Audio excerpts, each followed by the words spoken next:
So we got to talk about The Voice. Okay. You were on The Voice, if anyone didn't know that. Team Blake. What was it like to be on Team Blake? First of all, I feel like that's been like a century ago. I was on that show when I was 17 years old. That's so crazy to say. And it's been like, I love my Time Hop app because it like makes me remember everything. And it's been 5 years since my audition aired, which is so nuts. But being on Team Blake was literally just transformed my life because I wouldn't be the artist and I wouldn't have the relationship that I have with Blake if I would have picked him. You know, I had him and Adam turn around, and I always think, what if I would have picked Adam? My life would have looked so different, you know? And I'm just so thankful for him and his support in me. Did that thought ever cross your mind? Was there ever a split second where you were like, Adam? The only reason I almost picked Adam was because he was so hot. Oh, yeah. That's the only reason. I was like, oh, my God, I cannot believe he turned around to me. He's so cute. And then Blake goes, you know you don't want to go with him. And I was like, yeah, you're right. I'm Did he go do with this? You. Yeah. Yeah, he was like, pick me. So obviously you're on tour with Blake.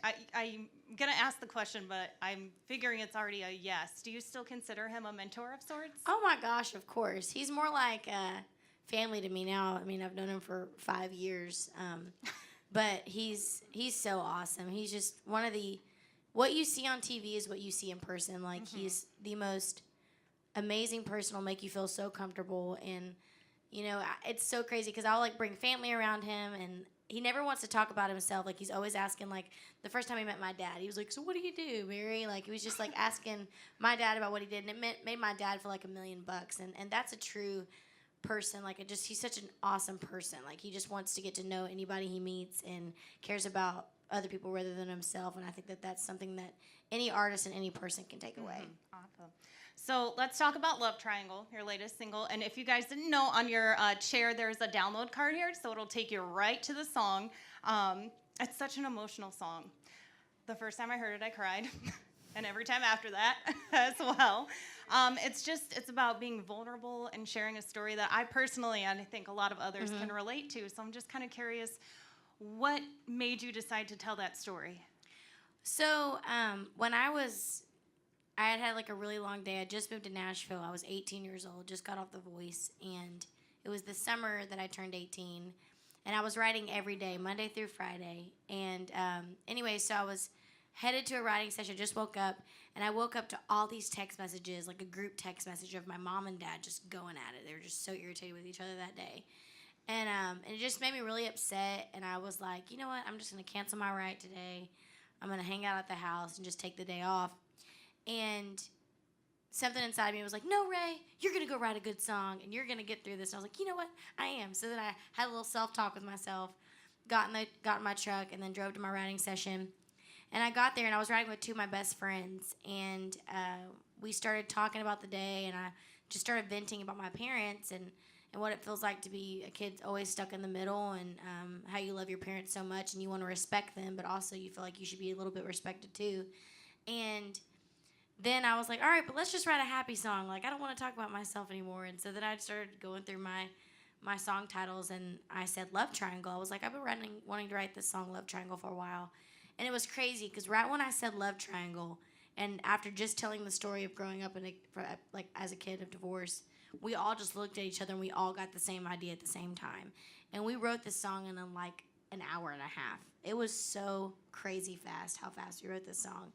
And it was one of those songs that when I wrote it, I didn't think that it was going to be a single, but the more I sang it out at shows, like nobody wanted to talk about God Made Girls. Everybody wanted to talk about Love Triangle.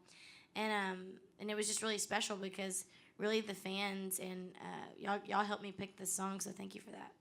Thank you for writing it. Like I said, it definitely speaks to my situation as a kid, so I think what you were trying to get across definitely resonates with me and a lot of other people as well. And of course, that's off of your upcoming album. Yes, Wild Horse. Yes, and it got pushed back. Are you allowed to say why? Because we just had a lot of great things with the release week that it has now come up, and so we thought it would be better. So just very easy, very easy answer. All right. Lastly, we've got some audience questions. So, what are some songs on your playlist right now? What are you really into? Oh my gosh, I love everything. Y'all like Hey Violet, that Guys My Age song? I think that song's awesome. I'm obsessed with the new Coldplay song with the Chainsmokers. And I think they're so hilarious. Who else do I like? Who else have I been listening to? The new John Mayer record's really good. I think that's what I've been listening to right now. I don't know. I should always go to iTunes Music and put what's new, and then I just listen to it all. Listen to Whatever's it all. good. Were you in band in grade school? I was in orchestra. Okay. So no, I wasn't in band. Did you? Because they didn't have any spots open. So I was like, all right, I guess I'll play cello. That's kind of like band. Yeah, and then I was mad because I wanted to play violin because it was smaller to carry. And they were like, oh, we don't have any violin spots. And I was like, all right, what do you have open? They're like, we have cello. And I was like, all right. And so See, I feel like I would love the cello because like, I feel you really play tiny. cello? I love you, Matt. I was just saying, it wasn't my first choice, okay? I wanted to play the violin. It was smaller to carry around.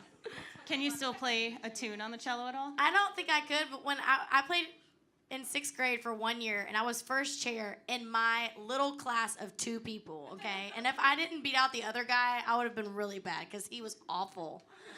So no, but I don't know how to play anymore. No, I'm not even going to act like I can. Sad. All right, and just one last thing. I saw on Instagram that you recently celebrated your first wedding anniversary. Yes. Congrats. Thank you so much. Clap. You can clap.